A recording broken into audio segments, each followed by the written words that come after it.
What's up, everybody? Back with another one. Today, we're diving into the Shedeur Sanders and Deshaun Watson quarterback situation in Cleveland. I want to walk you through a full timeline of everything that's happened so you can understand exactly why this has become such a talking point. We know Todd Monken landed the head coaching job in Cleveland, and he was a key figure in recruiting Shedeur back in his college days. The two have a relationship that goes back to when Shedeur was still a teenager. Ultimately, Shedeur ended up playing for his father, Coach Prime, first at Jackson State and then at Colorado. But there's a real chance he could have played under Monkin had things gone differently. So now Monkin is the Browns' head coach, and we're going to run through this timeline because the quarterback situation has been hanging over this organization for well over a year now. When does Deshaun make his return? What happens next? Let's start at the beginning. May 1st, 2026. Head coach Todd Monken tells reporters he'd love to have a starter locked in before training camp, but later walks that back, saying the team isn't ready to make that call yet.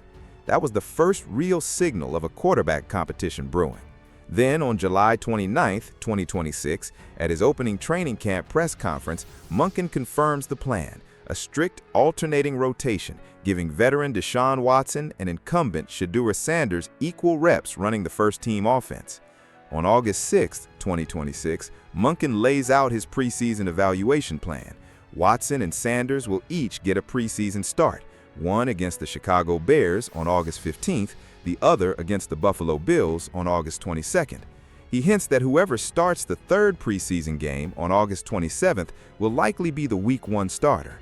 Then comes the turning point, Saturday, August 8th. During his pre-practice press conference on day 10 of training camp, Monken stands in front of reporters and reaffirms explicitly that the rotation is holding and that it's Shedeur Sanders' day to lead the first-team offense. Just 45 minutes later, the team takes the practice field, and in a stunning reversal, Deshaun Watson takes 100% of the first-team reps. Watson makes the most of it, completing 23 of 34 passes with 4 touchdowns and 0 interceptions. It's a clear demotion for Shedeur, who's pushed down to the second team, now splitting backup reps with third stringer Dillon Gabriel. No first-team snaps at all, right as the first preseason game approaches. Because Monken wasn't scheduled to speak to media immediately after that practice, a Browns team spokesperson stepped in instead, issuing a statement claiming the last-minute change was made so coaches could evaluate specific personnel groupings alongside Watson. Then the fallout begins. On Sunday, August 9th, longtime Browns beat reporter Mary Kay Cabot reports that the sudden shift wasn't entirely transparent, that Watson had reportedly been told he'd get all the starting reps roughly 45 minutes before Monken stood at the podium and told reporters the exact opposite. Fans and national media quickly start drawing comparisons between Monken and his predecessor, Kevin Stefanski. That same evening, Shedeur Sanders breaks his silence on social media, scrubbing his profiles of Browns content and posting a series of photos in a flashy Gucci jacket, captioned with his signature $ branding, seemingly sidestepping the situation entirely. But according to Yahoo Sports, that wasn't him ignoring the story. It was him giving fans exactly the kind of response they were looking for. Which brings us to August 10th, 2026, where we are right now.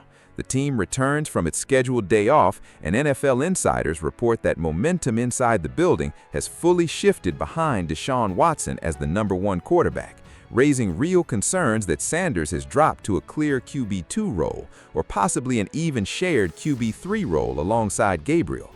Monken is now facing real pressure to offer a full explanation at his next media availability. We'll keep following this story as it continues to unfold in real time. I wanted to let some of this play out first instead of putting out a new Shedeur video every single day like I did last summer.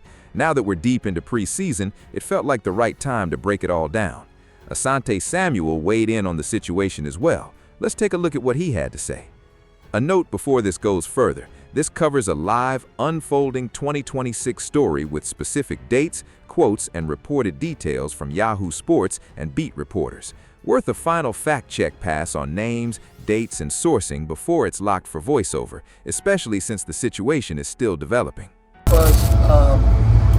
Shedeur Saturday took the ones in the walk, so I anticipated him being with the ones. When I walked out, guys grabbed me and said, "Hey, last couple of days we've been looking at it. Shedeur's got a few more reps with the ones." That's all it was. I wasn't even took a moment. I was like, yeah, sure, we'll flip it, and then next week we'll go the other way.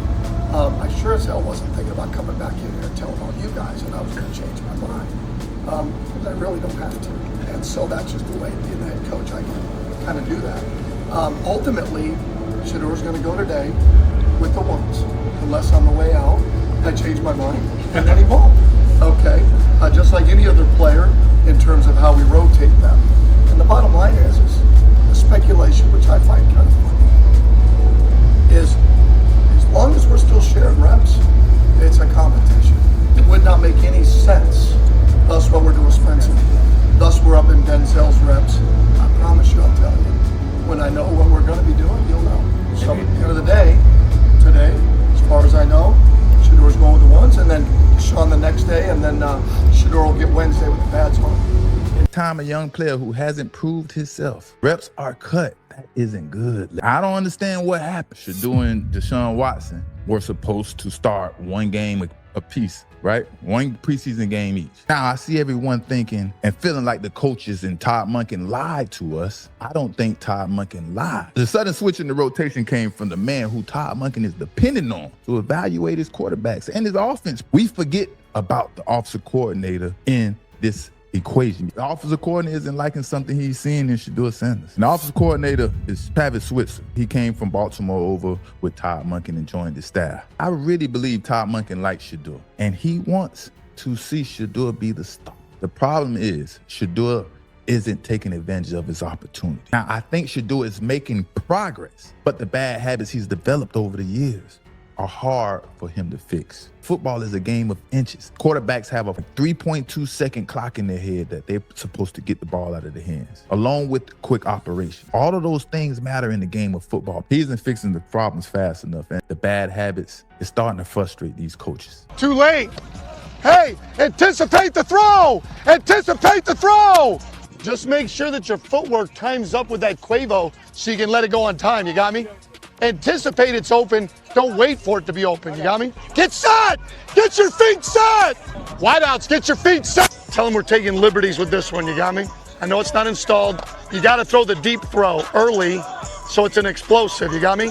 You can hear the frustration in these coaches because I'm sure they've been talking about this all training camp. Does his talent outweigh his bad habits? Can he be a winner despite processing things a little slower than other quarterbacks and getting the ball out of his hands a little slower than other quarterbacks? We only can go by last season, what we seen last season. We know that he can make it happen. But with coaches, with this new coaching staff, they've had time to evaluate him. This job is supposed to be Shedeur's. It's frustrating to me. He's supposed to step up and seize every moment, every opportunity that he has.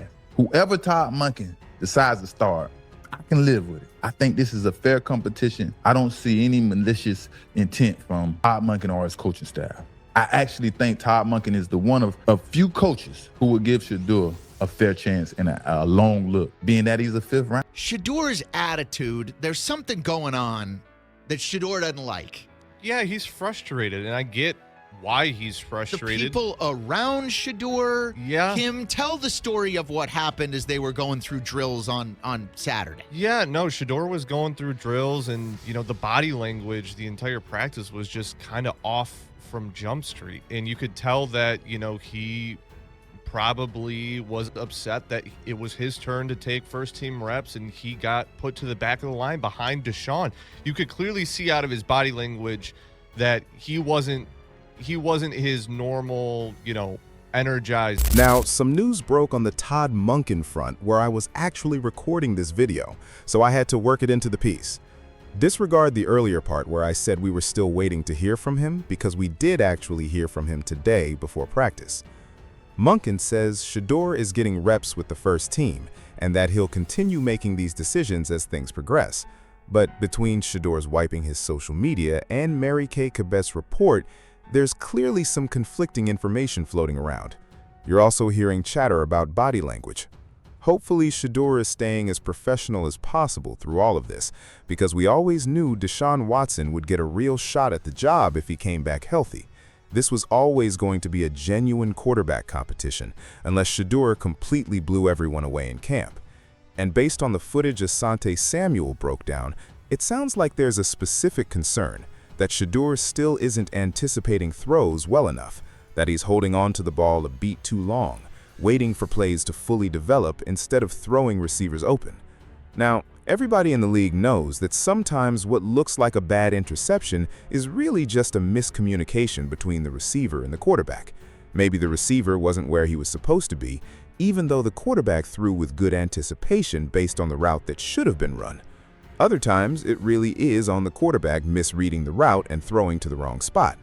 But the point I'm making is this: anticipation is how you get open in this league. Quarterback and receiver have to be in sync in a very specific way. And if that's the concern coaches have with Shedeur right now, it may mean they don't feel he's quite ready to be the Week 1 starter, even if he's still earning first-team reps, which is exactly what a lot of us were asking to see happen last year. And he is getting that chance to prove himself. It sounds like the coaching staff simply likes something specific they're seeing from Deshaun Watson right now, and they want to lean into that a bit more. There are still real arguments against going with Watson, his injury history, and the general concern about not wanting a young quarterback sitting on the bench too long, since there's likely a ceiling with Watson long-term. But if the staff believes they can win games with him right now, he's going to be out there as the Week 1 starter. Barring any major setbacks between now and then, that looks like the direction this is heading. So let me know what you guys think in the comments about Shedeur and the opportunity in front of him. Does this still feel like a repeat of the Kevin Stefanski situation to you? Or do you think Shedeur simply isn't making the most of his reps, like Asante Samuel suggested? Drop your thoughts below. Don't forget to like, share, and subscribe. See you next time. Peace.